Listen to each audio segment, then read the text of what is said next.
Kick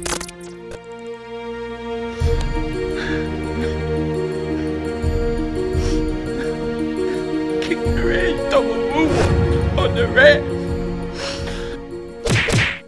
Yo everybody, how you doing? King Dingbat here. Now what does this hat say? What does this say? It doesn't say kick a dingbat. It says Super Bowl champions. Now, why are the Eagles Super Bowl champions? Well, they won the Super Bowl, but besides that, it's because they were aggressive. Starting with Howie Roseman. Howie Roseman once was in a dungeon with his juice boxes, and he was sitting there looking at Chip Kelly, watching him take every available free agent, going, this guy stinks, right? That's what he was saying. And then when Chip got fired, Howie Roseman rose again. And he said, I'm not going to do things the same way. I'm not going to do things like everybody else in the NFL. I'm going to be aggressive. I'm going to think outside the box. I'm going to look for guys that nobody else is looking for. And I'm going to build this team. And that's what he did, right? When Chip Kelly was the coach and Howie was in the juice box dungeon, what happened? What happened? The Eagles tried to supposedly get up and get Mariota, right? They tried to trade 3-1s or whatever, and they couldn't. Right? Everybody said it was impossible. So then Howie Roseman takes over. He wants to trade up to 2. Everybody says, it's impossible. You can't do it. Well, what did he do? He trades up to 2. He makes multiple trades and gets up. People were shocked. They couldn't do it, but he did it. And it was moves like that that made Howie Roseman the GM that he is today, the best GM in football. First off, we have Jeremy Maclin, right? He gets released. Now, there's reports that saying that he wants to play for the Eagles. He wants to finish his career with the Eagles. Last year, he signed with Baltimore. He could have come back to Philly, and he didn't. My position on this is I don't want Jeremy Maclin back. I don't want him back. I would rather, at worst case scenario, have Matt Collins play the 2 spot. Now, I love Maclin. He's great. He was a great Eagle. But you know what? He has the same problem that Torrey Smith has.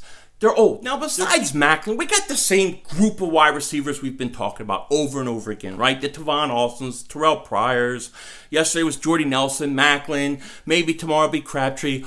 All the wide receivers that have already signed. We keep talking about the same guys over and over again. Now, maybe the Eagles will sign one of them. Maybe. It's possible. But if we know something about Howie Roseman, if we know something about the Eagles over the last few years, they don't just do what everybody else does. They think outside the box. They think for themselves, and they go out and they find guys who nobody else is thinking of. Just think about the trade deadline last year and when the Eagles got Jay Ajayi. Nobody thought the Eagles were going to land Jay Ajayi. Nobody even knew he was on the trade block. This King Dingbat didn't know. Miami beat writers didn't know. Miami fans didn't. A lot of people didn't know. It came as a total surprise, okay? But Howie Roseman was able to figure it out, find out, and I swear sometimes I think teams don't even know that they have a guy on the block until they get through talking to Howie Roseman, and then he convinces them.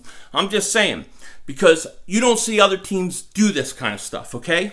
So with that in mind and trying to think outside the box and just not the same group of guys we always talk about, but guys that maybe nobody's talking about that are available. Maybe guys that the teams don't even know are available until they talk to the Eagles. You know, that kind of thing. So I was thinking, I was looking at some guys, and I came up with 2 big names, okay? 2 names of guys that I think if the Eagles made a call to, they might have a chance to get. One of them I think they could get. The other one, it depends on some upcoming things, you know, in the future. So let's talk about these guys. Okay, so I'm going to jump right into this, right? The dingbat way. Now, this is not a prediction. This is not something I'm saying gonna happen, should happen, whatever. All I'm saying is this guy specifically is worth keeping an eye on because there's a chance that he may become a free agent at the end of the year or he may get traded. He may not. We have to see. And that is Amari Cooper. Now you may be going, Amari Cooper, what? What are you, crazy? Dingbat, get in the juice box dungeon. What are you talking about? Well, Amari Cooper, he had a bad year, okay? He had a bad year where he had 48 catches, 680 yards, and 7 touchdowns. Now, that's not that great. Not that great for the guy he is, okay? And here's the thing. The Raiders have to decide soon whether or not to pick up his 5th-year option. If they don't pick up his 5th-year option, he's a free agent at the end of the year. Okay? Not only that, but he's probably going to be shopped because of his value, because he's such a high pick. He probably will be shopped if they don't pick up the 5th-year option. And from what I've read and heard, they haven't made a decision on this. So all I'm saying is the Eagles need to keep his name in mind and watch out if the Raiders decide not to pick up that 5th-year option. This is a very similar situation to Brandon Cooks last year when he got traded to the New England Patriots. The Patriots gave up, I believe, the 32nd overall pick and a third round pick to get Brandon Cooks. And Brandon Cooks, by the way, the year that, right before he got traded, his last year in New Orleans, he had 78 catches, 1,173 yards, and 8 touchdowns. So he had a way better season than Amari Cooper. So what will the Raiders do? It sounds like they're going to, sign Jordy Nelson today. How much are they going to sign him for? He is worth keeping an option or eye open for. If Amari Cooper became available, okay, I would offer them this. I would say, I'll give you the 32nd pick overall and Ronald Darby and maybe a future late pick or something like that for Amari Cooper. I think that would be fair, and if the Raiders weren't going to pick up that 5th-year option, they may do it. Okay, here's the thing. If they pick up the 5th-year option, they have to pay him like $13 million. They may not want to do that, okay? So, we have to wait and see what they do. But Amari Cooper, with Alshon on the other side, he would be a deep threat. He is fantastic. He's a stud. And I'm just saying, if the Eagles had any opportunity or chance to do this, they should jump on it. Jump on it! Okay. Now, the second guy I want to talk about is a guy I actually think if the Eagles called this team up, they could actually get him. I think that the way the Miami Dolphins have been handling things, I think the way the Miami Dolphins have approached their team this offseason, okay, they may be willing to clean house, and he may be included. There were rumors last year that this guy, Devontae Parker, that's who I'm talking about. There were rumors last year at the trade deadline that the Dolphins were trying to swap him straight up for Martavius Bryant. If this is true, then the Dolphins may be looking to move him and nobody's talking about it. Okay? Nobody. Devontae Parker has underachieved. I don't think they've had really a great team, but last year he had 57 catches, 670 yards, and only 1 touchdown. Not very good for a first-round pick. But for those that have seen him play, he's a spectacular talent. You put him on the Eagles, opposite of Alshon. He has the speed for the deep threat.